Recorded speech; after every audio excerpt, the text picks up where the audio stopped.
Hola, bienvenue dans le Clo-Clo Club et bonne année 2025. Pour celles et ceux qui écouteraient le podcast pour la première fois, je suis Chloé et chaque semaine je vous parle de créativité de plein de façons différentes, en solo ou avec des invités. Et pour bien commencer cette année, j'ai envie de vous lancer un petit défi. On va se dire que là, pendant les 12 prochains mois, vous et moi, on va arrêter d'utiliser des tournures de phrases du type « Oh, c'est un petit truc, c'est pas grand-chose. Non, mais tu sais, moi, je suis pas experte du sujet. Oui, j'ai des petites connaissances, quoi. » Voilà, ce genre de magnifique tournure qui vise à minimiser ce que vous savez faire et même parfois qui vous êtes. Si je vous parle de ce sujet, c'est parce qu'en faisant un petit peu le bilan de mon année 2024, je me suis rendu compte que les personnes avec qui j'avais pu échanger autour du podcast minimisaient beaucoup déjà ce qu'elles faisaient et que moi aussi, je passais par là encore sur certains sujets et que je me surprenais en fait à le faire et que ça m'agace vraiment parce que c'est pas du tout une façon de faire qui va derrière vous permettre de gagner des points de karma ou tout simplement des points de respect de la part des autres.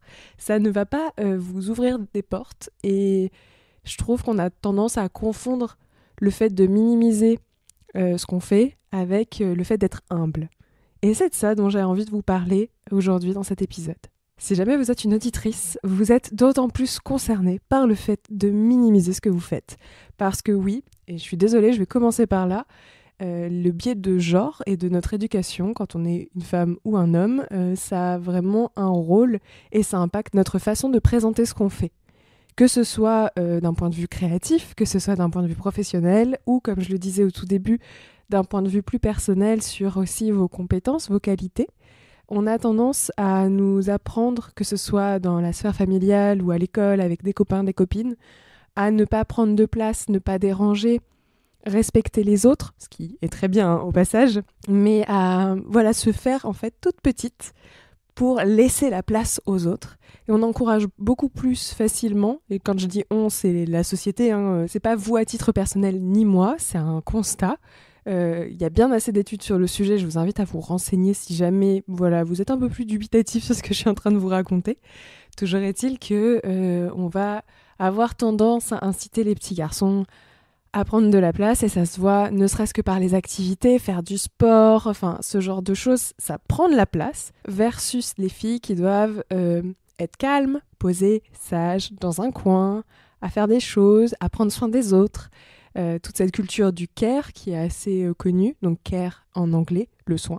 Et ça impacte aussi beaucoup la façon dont on va présenter ce qu'on fait, mais aussi la façon dont les autres le perçoivent. Et si je vous lance ce défi d'arrêter de minimiser ce que vous faites, c'est aussi parce que ça a un impact sur la façon dont vous croyez en ce que vous faites et la façon dont les autres vont croire en ce que vous faites. Je vais prendre une situation, je pense que beaucoup d'entre vous vont se reconnaître là-dedans, ça vous est déjà arrivé, c'est sûr. Vous êtes à une soirée et, si vous êtes une femme, il y a un gars qui se ramène et qui vient vous demander ce que vous faites dans la vie et imaginons, vous allez présenter soit directement votre métier, soit une activité à côté. Donc je peux répondre, moi je suis responsable communication, c'est mon métier. Mais en parallèle, j'ai un podcast qui s'appelle le Clo-Clo Club. À une époque, j'aurais eu tendance à le minimiser en disant « Et j'ai un petit podcast à côté, mais bon, c'est rien de professionnel, il n'y a pas beaucoup d'écoute et ça s'appelle le Clo-Clo Club. » Et en face, la réponse, même si elle se veut souvent bienveillante ou sympa, elle est souvent très réductrice, puisque dans le meilleur des cas, la personne va vous répondre « Ah, cool, ouais, c'est sympa ton petit truc. » Vraiment, déjà entendu ça. Soit, et ça c'est le pire des cas, et vraiment arrêtez de faire ça par pitié, la personne va commencer à vous expliquer votre propre activité ou votre propre job. Et à vous dire en fait comment ça marche, et en fait comment vous devez faire, et ce que vous savez pas. Alors que vous n'avez pas demandé son avis, ça se trouve la personne n'y connaît absolument rien par rapport à vous, puisque ce n'est pas son activité. Et le fait d'avoir minimisé vous aussi en le présentant, ça tend la perche à l'autre en face pour asseoir une forme d'autorité aussi. Et ça joue énormément derrière dans la confiance en soi et dans le fait que vous n'allez pas forcément oser présenter ce que vous faites en la valorisant de la bonne façon. Et la notion de valeur, je trouve qu'elle est au cœur du fait de minimiser ce qu'on fait, c'est qu'on a tendance à se dire que si on minimise, donc on prend moins de place, etc., c'est avant tout pour pas faire de l'ombre aux autres, pour faire preuve d'humilité, de montrer qu'on est très humble, alors qu'en fait, c'est pas être humble du tout de se minimiser, c'est déjà avoir un mauvais jugement de sa propre valeur et de la valeur de ce qu'on est capable de faire, ne pas avoir finalement un bon regard sur concrètement ce qu'on produit, par exemple. Mais aussi, ça peut même être une forme d'ego mal placé qui va nourrir le manque de confiance en vous. Et je trouve que minimiser, c'est manquer de confiance en soi, vraiment très clairement. C'est d'ailleurs pour ça qu'on le fait, aussi par réflexe. Mais quand je dis que ça prouve un ego mal placé, c'est que, par exemple, pendant des années, moi, je fais du dessin. Et j'appelais mes dessins des gribouillis, quoi. Je fais ça comme ça, c'est rien. Ouais, c'est rien. Alors, à l'époque, c'était mon max, en fait. Et dans ma tête, je me disais que oui, évidemment, si je vais passer 6 heures sur un dessin, il sera beaucoup plus abouti que ce truc que là, je fais en 30 minutes. Sauf qu'en attendant, je n'ai jamais passé 6 heures sur un dessin. Donc, je ne peux absolument pas prétendre être capable de faire plus. Déjà, pour commencer, c'est ce que ça se trouve en 6 heures, je ne veux pas faire mieux que ce que je fais en 30 minutes. Premier point. Deuxième point, ça veut dire aussi que mon autocritique, j'ai d'ailleurs fait un épisode à ce sujet dont je vous mettrai le lien en description de celui-ci. Mon autocritique, mon jugement personnel sur moi-même est hyper exigeant et hyper dur. Il estime que ce que là j'ai fait, c'est médiocre, que je suis capable de faire beaucoup mieux.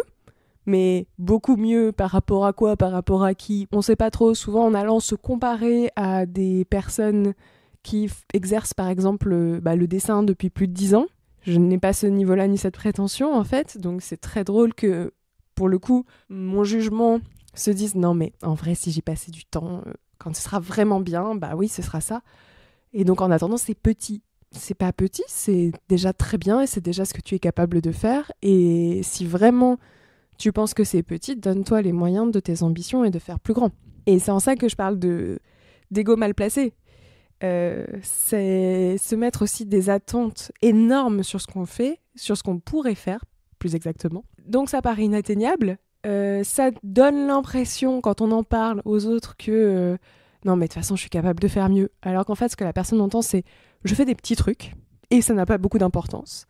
Ce qui n'est pas du tout le même message. Elle ne se dit pas « Ah, cette personne est capable de plus ». Et vous bloquez en fait aussi en ne reconnaissant pas la valeur, encore une fois, de ce que vous êtes en train de produire. J'en avais un peu parlé de ce rapport à la confiance en soi également dans un épisode où je partais d'une remarque qu'avait fait Macron sur le fait d'avoir de l'assurance, qui m'avait hérisser le poil comme absolument à chaque fois qu'il respire.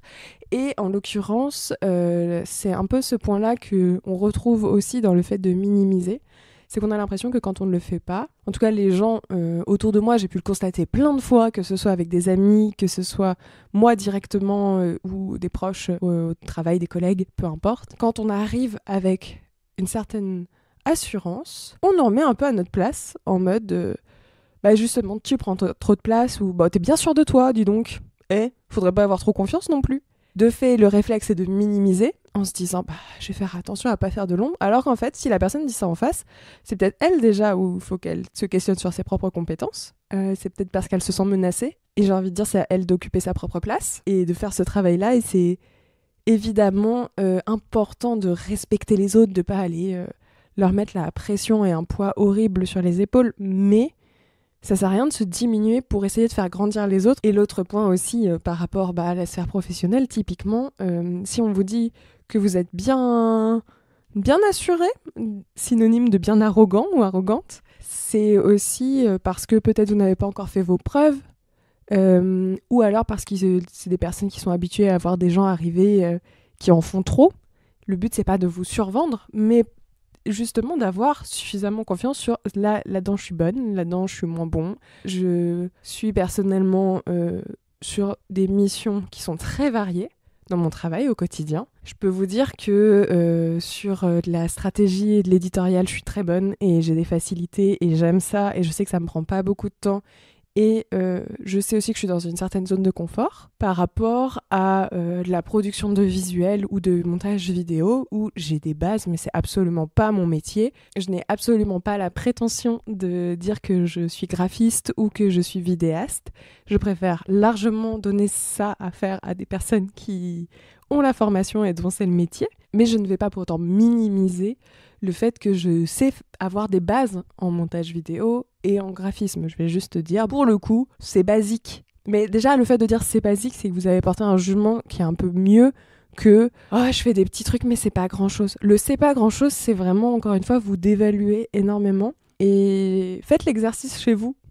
Est-ce qu'il y a des sujets dans lesquels vous avez du mal à retirer ce type de formulation, dans lesquels ça vient tout seul, et c'est celle-là qu'il va falloir qu'on bosse ensemble pendant 12 mois. Écoutez, je me dis qu'ensemble, on peut se motiver en fait à voilà, identifier un peu là où c'est galère, là où c'est facile. Comme je vous l'ai dit en début d'épisode, moi je le fais encore de minimiser certaines choses, notamment dans le podcast encore, et dans le dessin, mais ça va mieux, et surtout, maintenant que je le sais, je me surprends en train de le faire, et tout de suite je change mon discours. Quand il m'arrive de présenter mon activité à des inconnus et que je vois que je suis en train de dire « Oui, mais j'ai pas beaucoup d'écoute », je vais dire « Mais qu'est-ce que ça peut leur faire en fait ? Ça ne concerne que toi. Donc en attendant, tu sors un épisode par semaine depuis 2 ans. C'est beaucoup de travail.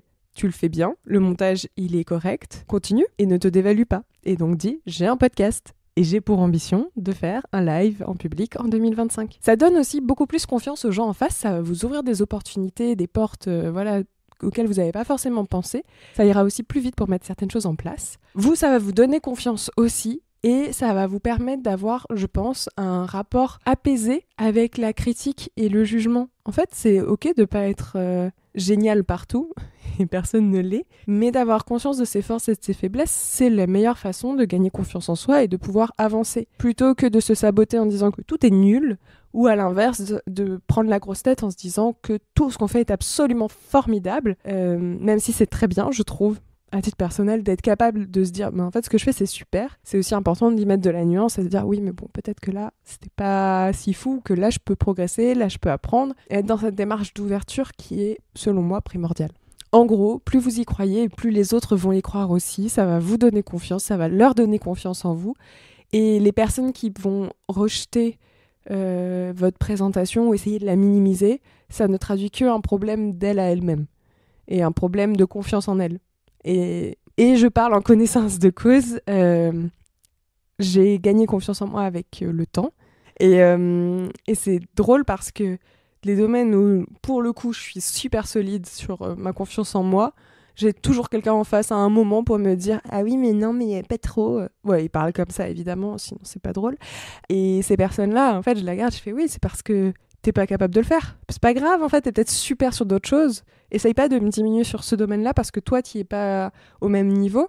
Moi, ça se trouve, je suis une brêle sur des choses dans lesquelles t'excelles. Et c'est cette balance-là qui est intéressante. Et c'est comment est-ce que, du coup, tu fais un travail d'équipe complémentaire ou alors te dire, en fait, j'aspire à avoir tes compétences. Comment est-ce que je fais pour arriver au même niveau ? Et je me forme. Et bien sûr que rentre en jeu le talent, la capacité à apprendre vite, un milieu socio-professionnel facile, des contacts, ce genre de choses, ça ne se crée pas facilement selon les personnes. Il y a des parcours plus complexes. Vous n'aurez jamais exactement le même profil que la personne dont vous êtes finalement un peu jaloux ou jalouse. Et le principe, c'est pas de se dire que ça va être facile et que tout le monde peut arriver au même niveau. C'est malheureusement pas vrai. Mais c'est à minima essayer d'aller dans ce sens-là si c'est quelque chose qui nous travaille, plutôt que, encore une fois, de vouloir rabaisser les gens pour se sentir mieux. Puis je parlais aussi du fait de ne pas, du coup, écraser pour autant les autres. Je trouve que c'est important. Et j'ai eu un exemple autour de moi hyper parlant récemment, qui m'a beaucoup touchée, que j'ai trouvé trop mignon et que j'ai envie de vous partager. J'ai quelqu'un de ma famille qui est une musicienne renommée, qui joue d'un instrument en fait qui est très peu joué en France et qui est professeur du coup à côté, qui fait des tournées, beaucoup de concerts par le passé, voilà. Et cette personne a une fille qui est une adolescente qui évidemment a toujours baigné dans la musique, qui joue du coup du piano, a fait du solfège, enfin un parcours assez classique là-dessus parce que ça tenait à cœur à ses parents de transmettre la musique et le goût pour la musique. Évidemment, elle baigne dedans à la maison, donc autant lui donner aussi des bases et pouvoir partager cette compréhension-là et cette passion-là avec elle. Mais le but n'était pas de la forcer à jouer du même instrument que du coup sa mère. C'était d'éviter de l'oppresser avec ça, de lui dire tu feras exactement la même chose que moi et tu suivras mon chemin. Et du coup, elle ne s'était jamais intéressée à cet instrument. Et je sais que voilà, ma proche en question n'a pas minimisé ses compétences et le fait qu'elle était musicienne au niveau et autres. Donc ça a peut-être un peu joué aussi. Il y a un côté très impressionnant et puis c'est réservé à votre mère. Vous imaginez bien que c'est pas le premier truc auquel vous allez penser. Vous dites que ça lui est réservé, que c'est pas fait pour vous. Donc il y a un peu ce côté-là en fait dans la dynamique que je veux traduire, qui est que quand vous excellez dans quelque chose, bah oui, ça peut être assez impressionnant pour les autres en fait. Et le but n'est pas de les écraser. Et du coup, ma proche a fait très attention avec sa fille à ne surtout pas lui mettre la pression, ne surtout pas la comparer. Et sa fille a récemment effectué un stage chez un luthier, donc fabrication, rénovation d'instruments. Et ça lui a beaucoup plu déjà. Mais en plus de ça, elle s'est retrouvée avec l'instrument, celui que joue sa mère en tout cas entre les mains. Et elle a demandé à la personne qui l'avait prise en stage de lui apprendre à en jouer. Et en fait, c'était la première fois que finalement elle touchait à cet instrument-là, qui est un peu la chasse gardée de sa mère d'une certaine façon. Je pense pas qu'elle le percevait comme ça, il faudra que je lui en parle parce que je pense que c'est trop intéressant. Mais c'est en sortant de ce cocon familial dans lequel c'est omniprésent, dans lequel c'est le métier de sa mère, etc., qu'elle a pu s'y intéresser, prendre sa place et commencer à en jouer. Ça lui plaît énormément et aujourd'hui elle veut continuer de cet instrument. Et ben, le fait de ne pas minimiser ce que vous faites, ça peut avoir cet effet-là chez d'autres personnes, à savoir si vous ne minimisez pas vos qualités, vos compétences en course à pied. Peut-être que ça va faire que une de vos potes n'ose pas se mettre à la course à pied parce que bon, c'est un peu votre truc à vous et ça lui fait un peu peur. Mais ça ne l'empêchera pas de se tourner vers la course à pied par le biais d'autres personnes et vous de l'encourager en fait à le faire, peut-être en se détachant de l'image que vous lui renvoyez en fait. De pouvoir sortir de cette dynamique entre vous et elle, et que cette personne aille chercher d'autres sources d'inspiration, si cette discipline lui parle, pour ensuite pouvoir revenir vers vous avec et que vous puissiez la pratiquer ensemble. Je pense que en ne minimisant pas ce qu'on fait, ça peut permettre aussi à d'autres personnes de se rendre compte qu'elles n'ont pas de raison non plus de minimiser ce qu'elles font et ouvrir encore une fois des portes pour s'intéresser à d'autres choses au quotidien. Et puis aussi faire appel à vous, tout simplement en tant experte du domaine, quoi, de cette compétence. Ça peut être trop bien et ça crée aussi, encore une fois, de nouvelles opportunités, de nouveaux projets, de nouvelles idées plus ou moins foireuses et c'est trop agréable et c'est cette complicité-là qui est à évaluer et pas une espèce d'envie et de rabaisser les autres pour se sentir meilleur. Chose que j'ai pu constater la seule fois où j'ai regardé une des quotidiennes de la Starac. Et oui, j'ai essayé cette année. Voilà.